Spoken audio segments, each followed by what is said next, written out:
அந்த முறையில இப்போ நீங்க சிந்திச்சு பாருங்க, இதெல்லாம் எப்படி நடக்குது. அதுதான் ஜீவகாந்தம்.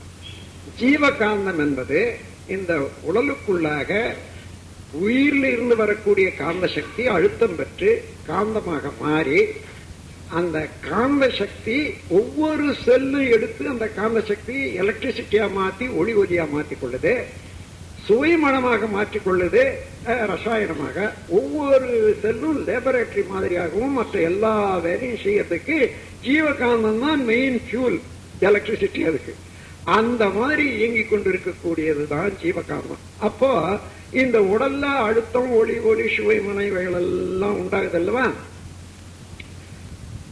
எல்லாமே அதோட போகலையே.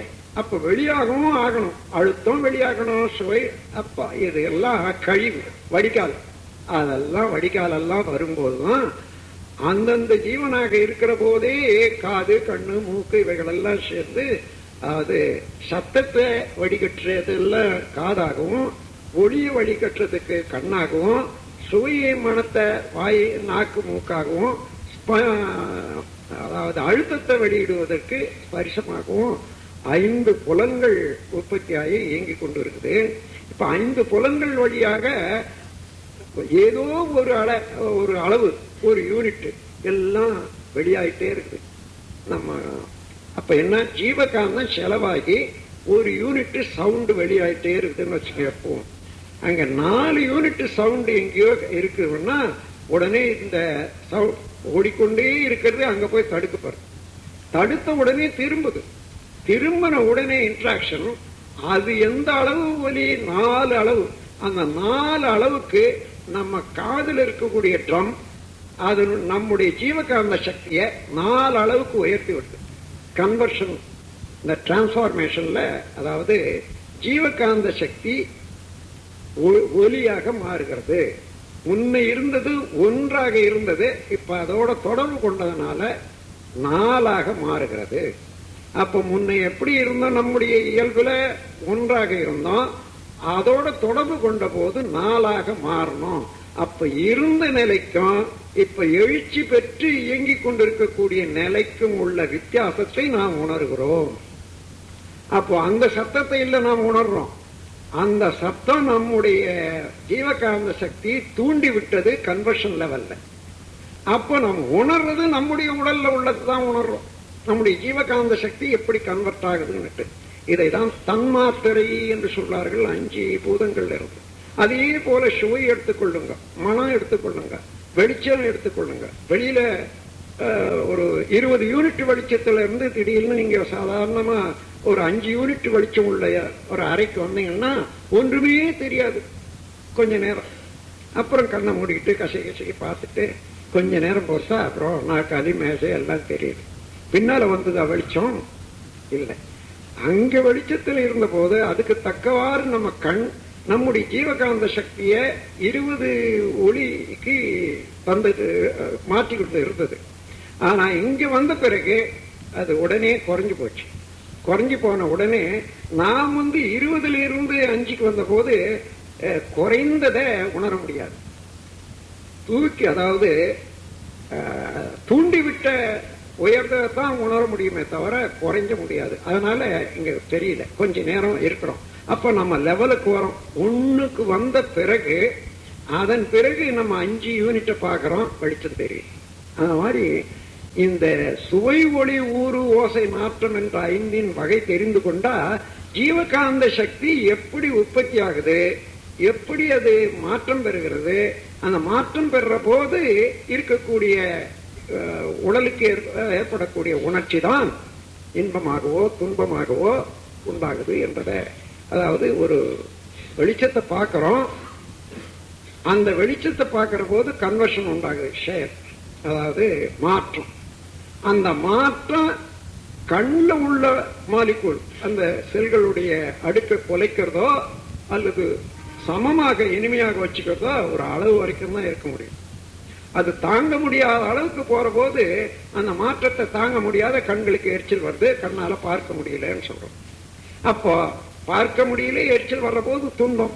துன்பம் எப்படி வருதுன்னா நாம் சாதாரண நம்முடைய இயல்புக்கு எவ்வளவு தாங்க முடியுமோ அந்த தாங்க முடியாத அளவுக்கு நம்முடைய ஜீவகாந்த சக்தி கண் மூலமாக செயல்படும் போது அது துன்பமாக வருது. அதே போல ஐம்புலன்கள்ல நாம் தாங்க அளவுக்கு, தாங்கி பழகிய அளவுக்கு மேலாக எந்த அனுபவம் வந்தாலும் துன்பமாக மாறிவிடும். அப்ப இன்பம் வேறு துன்பம் வேறு அல்ல. நம்ம அதாவது அளவோடு இருக்கிற வரைக்கும் இன்பமா இருக்குது, அளவுக்கு மீறுற போது துன்பமா மாறுது.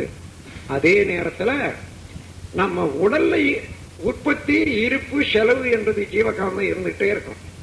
அப்ப இருப்புல இருந்து அதிகமாக இருக்கிறது கொஞ்சம் செலவாகிற வரைக்கும் இன்பமாக இருக்கும்.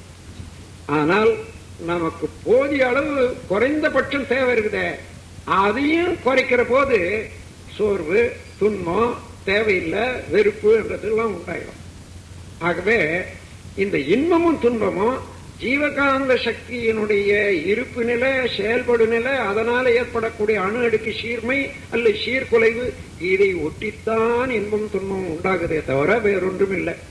இதுக்கு நமக்கு பெரியவங்க ஒரு உதாரணம் சொல்லியிருக்காங்க பாருங்க. ஒரு நாய் ஒரு வறண்ட எலும்பை பிடிச்சு கடிக்குது. அது பழக்கத்தினால கடிக்குது. ஆனாலும் கொஞ்ச நேரம் கடிச்சு பார்க்குது, அப்புறம் ஏதோ கொஞ்சம் அதுல சுவை வருது, மேலும் கடிக்குது. இன்னும் இப்ப நல்லா தான் இருக்கு. அது என்னன்னு கேட்டா, இந்த எலும்புல இருக்கக்கூடிய கூறு எதிரில பட்டு ரத்தம் வர ஆரம்பிக்குது. இந்த ரத்தம் வர ஆரம்பிக்கிற போது அது சுவைக்குது. அந்த சுவைய எலும்புல தான் இருந்து வருதுன்னு நினைச்சுக்கிதான், அதனால மேலும் மேலும் கடிச்சு புண்ணாக்கி கொள்ளுது. அதே போல மனிதன் பிற பொருள்ல தான் இன்பம் இருக்கிறது என்று மேல மேல அனுபவிச்சு அவன் உடம்ப புண்ணாக்கிறான், அறிவை புண்ணாக்கி கொள்றான் என்பதை எடுத்து காட்டுவதற்கு இதை உதாரணமா சொல்லுவாங்க.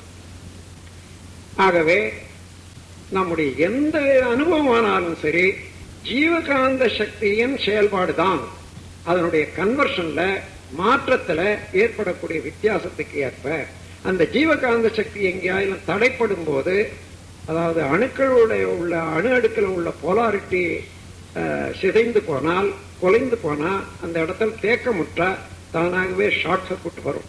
எலக்ட்ரிக்கல் ஷார்ட் சர்க்யூட் மாதிரி. அதுதான் நமக்கு துன்பமாக, வலியாக வர்றது. அதுவே இன்னும் விரிந்து கொண்டே போன இடத்தாலையும் காலத்தாலையும் அது நோயின்னு சொல்றோம், வியாதின்னு சொல்றோம். அதுவே விரிந்து நம்ம ஜீவகாந்த சக்தியை கொஞ்சம் கொஞ்சமா வரட்டி எடுத்து உடல்ல போதிய அளவுக்கு இல்லாத, உடல் இயக்கத்தை நடத்த முடியாத தோல்வி வர்ற போது மரணமும் ஆகுது. அப்ப ஜீவகாந்த சக்தியினுடைய செயல், இருப்பு, விளைவு காரணமாகத்தான் நமக்கு வலி எடுப்பது, நோய் வருவது, மரணமாகுது எல்லாம் என்று தெரிந்து கொண்டால், அதை ஒழுங்காக பாதுகாத்துக் கொள்வதற்கு என்னென்ன முயற்சிகள் நமக்கு வேணுமோ அதை எடுத்துக்கொள்ளணும்ன்ற போதுதான் உடல் நலத்தை பேணுவதற்கு என்ன என்ன திட்டங்கள் இது வரைக்கும் சொல்லியிருக்காங்களோ அவ்வளவும் சரி என்று நமக்கு புரியும். ஆகவே இந்த முறையில இப்ப நீங்க ஒரு எண்ணம் எண்றீங்க. இந்த எண்ணம் எதையாவது பார்க்கிறோம், ஒரு பொருளை, ஒரு யானையை பார்த்துட்டு அந்தாண்ட போயிடும். அப்புறம் கொஞ்ச நேரம் பொறுத்து என்ன பார்த்தோம், யானை. இங்க யானை எப்படி வந்தது, எங்க இருக்குது அந்த யானை? இப்போ அந்த யானை போச்சு, நாம பார்த்த யானை போச்சு. இந்த யானை எங்க இருந்து வந்தது? இது யாராயிரம் எப்போயிலும் கேள்வி கேட்டிருக்கீங்களா?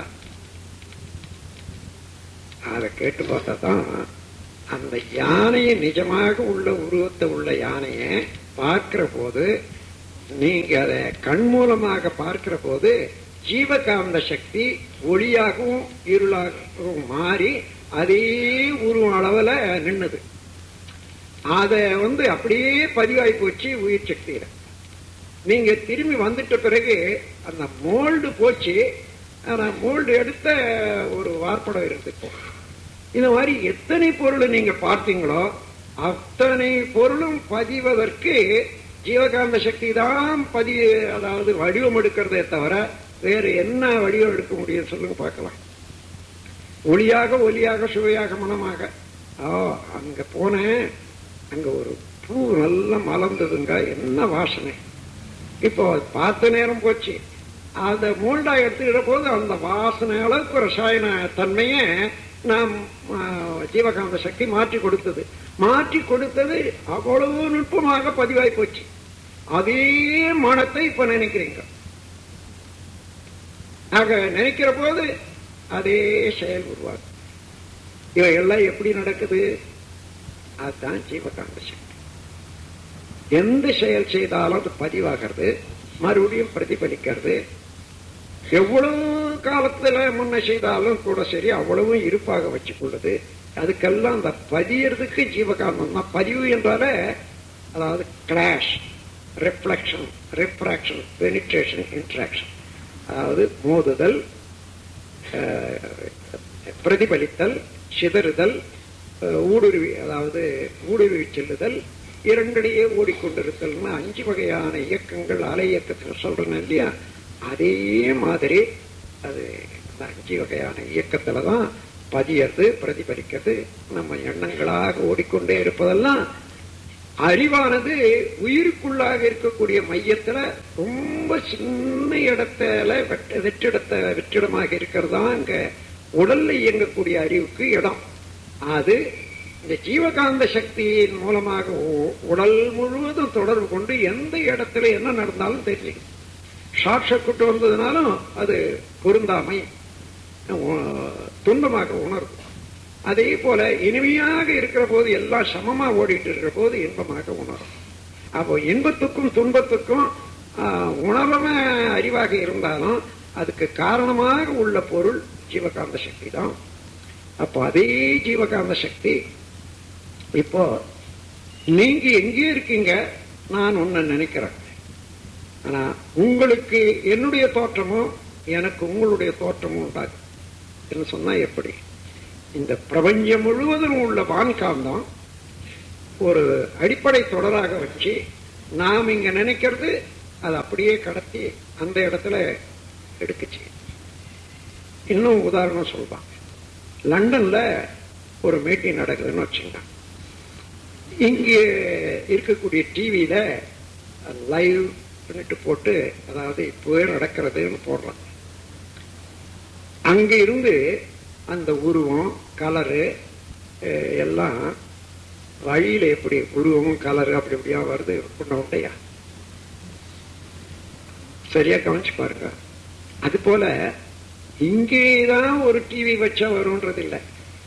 இந்த உலகத்துல எந்த மூலையில டிவி வச்சாலும் அந்த அளவுக்கு உரிய ஆற்றல் இருக்குமே. ஆனால் அங்கெல்லாம் தெரியும். இது எப்படி வருதுன்னா வான் காந்தம் தான் காரணம். பிரபஞ்சம் முழுவதிலும் நிரம்பி இருக்கக்கூடிய வான்காந்தம் அது அங்க தொட்ட உடனே இங்க எடுத்து கொடுக்கும். ஆகையினால இந்த வான்காந்தமும் ஜீவகாந்தத்தை உணர்ந்து கொண்டா நாம் எந்த செயல் செய்தாலும் அந்த செயலுக்கு தக்க விளைவாக அப்பவோ பின்னாலேயோ வரும். அப்பவே சிலது தெரியும், சிலது இருப்பு கட்டி பின்னால கூட வரும். ஏனென்றா இப்போ சில செயல்கள் நாம் செய்யறோம், அதை அனுபவிக்கிறதுக்கு உள்ள நாம இறந்துடுறோம். ஆனா அதுக்குள்ள ஒரு குழந்தை பிறக்குதுன்னு வச்சுக்கலாம். அந்த செயல், அந்த சிறப்பெல்லாம் கருவுல தங்கி குழந்தைக்கு வரும். அந்த குழந்தைக்கு விளைவாக தருவது உதாரணமாக ஒரு ஹெரிடிட்டரி டிசீஸ்ன்னு வச்சுக்க. அப்பாவுக்கு டயபெட்டிஸ் இருந்தது, இந்த பையனுக்கு வந்ததுன்னு சொல்லுவாங்க. அப்ப அப்பாவுக்கு என்னென்ன விதத்தினால வந்தது? அதிக ஸ்வீட் சாப்பிட்டு அல்லது வெவ்வேறு வேறு செயல்ல மாற்றம் வந்ததுனால உடல் உறுப்பு கட்டு, ஸ்பிளீன் கட்டு, அதனால அவர் வந்தது. அதுல இருந்து கரு தைச்ச போது இந்த பிள்ளைக்கு வந்தது. இப்போ அங்க பதிஞ்ச பதிவு சக்கரவியாதியா பதியல, சக்கரவதியா அனுபவிச்சோம். அந்த பதிவு இங்கே 12 வயது வரைக்குமோ 20 வயசு வரைக்குமோ தெரியவே இல்லை. அந்த வயது வர்ற போது அப்பொழுதுதான் அது பூத்து வருது. இப்ப இது வரைக்கும் எப்படி இருந்தது? வியாதியா இல்லை, ஆனால் ஒரு ப்ளூ பிரிண்டா இருக்கு. அந்த அப்ப எப்ப செய்தா தவறு எங்க நடந்தது? அப்பாவால எந்த காலத்துல? 40 வருஷத்துக்கு முன்னாடி, 30 வருஷத்துக்கு முன்னாடி. இங்க எங்க விளையுது? பையனண்ட எத்தனை வருஷம் பொறுத்து. இந்த மாதிரி செயலுக்கும் விளைவுக்கும் கால நீளம் வேறுபடுவது அந்தந்த செயலை பொறுத்து இருக்கும். சில செயல் செய்தவுடனே பயனாக விளையும், சில செயல் இருந்து பயனாக முடியும். சில எண்ணங்கள் கூட நீங்க எண்ணிய எண்ணங்கள் எல்லாம் உடனே செயல்படும். சிலருக்கு செயல்படாது இல்லைன்னு இருக்கு, செயல்படவே படாது போவாது. அதாவது இயற்கையிலேயே இல்லாத முரணாக இருந்தால்தான் அது கரைஞ்சிடுமே தவிர எண்ணங்கள் வீணா போறதே இல்லை. அதுக்கு இதுக்கு முன்ன நீங்க எண்ணிய எண்ணங்கள் 25,000 அங்க அப்படியே செயல்படாத இருக்குதுன்னு வச்சுக்கோங்க. இன்னைக்கு ஒரு எண்ணம் இது நடக்கணும்னு நினைச்சா இந்த 25,000த்துல எது செயல்படும்? முதல்ல எதுக்கு அதிக வலு கொடுத்திருக்கீங்களோ அதுதான் செயல்படும் மொத்தத்துல. மிச்சமெல்லாம் அதுக்கு தகுந்தவாறு தான் ப்ரியாரிட்டி எடுத்துக்கும். அதனால காலத்தால ஒவ்வொன்றும் நடந்தே தீரும்.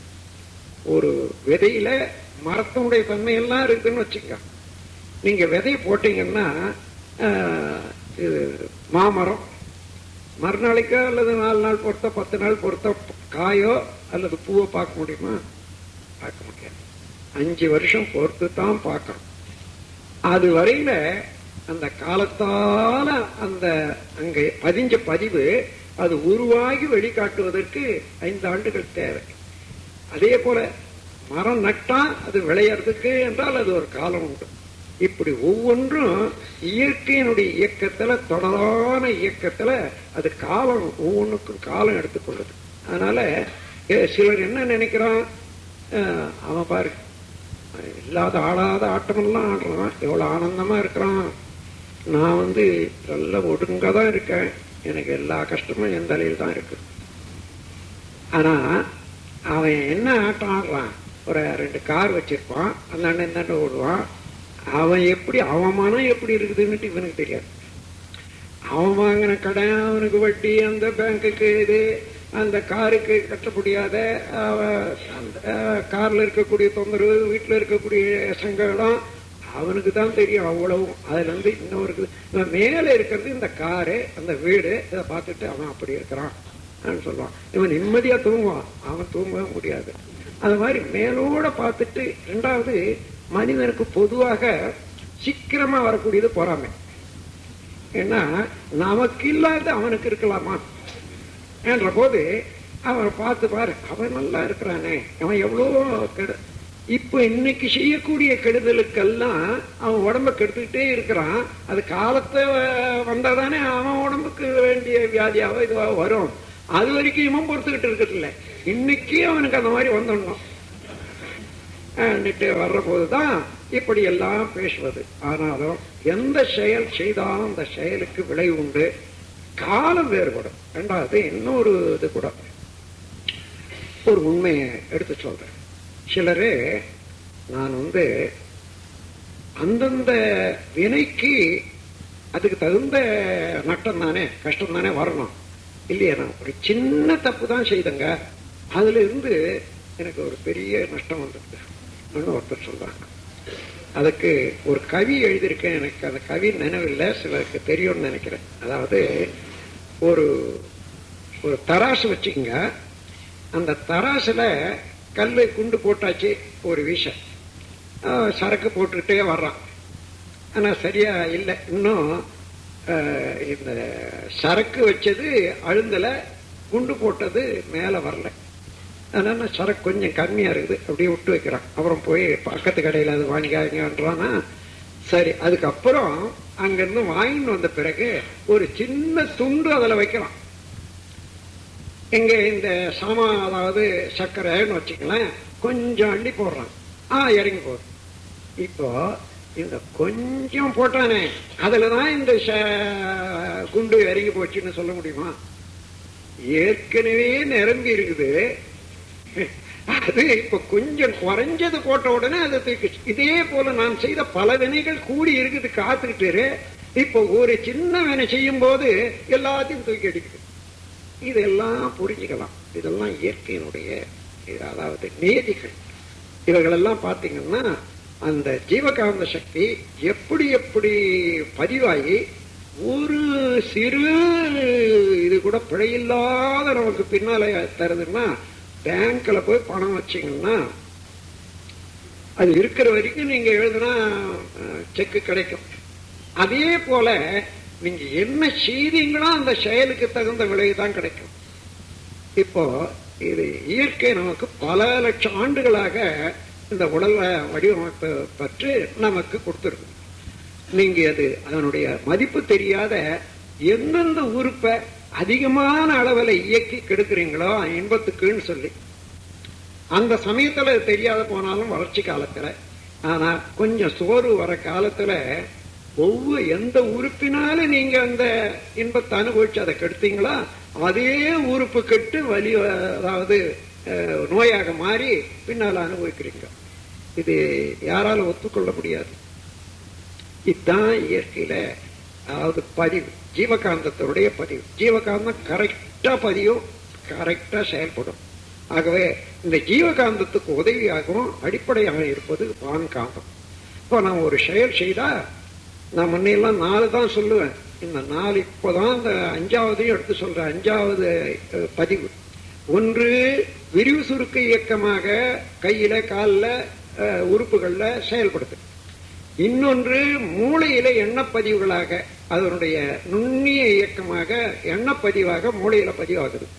இந்த 2 சேர்ந்து உயிர் சக்திக்கு உள்ளாக கேரக்டரிஸ்டிக், அதாவது உயிரே உயிர் சக்தி என்ற சொல்லியே இந்த வேகம், இந்த மோதுதல் பதிந்து அதுதான் கேரக்டராக தன்மையாக மாறுது.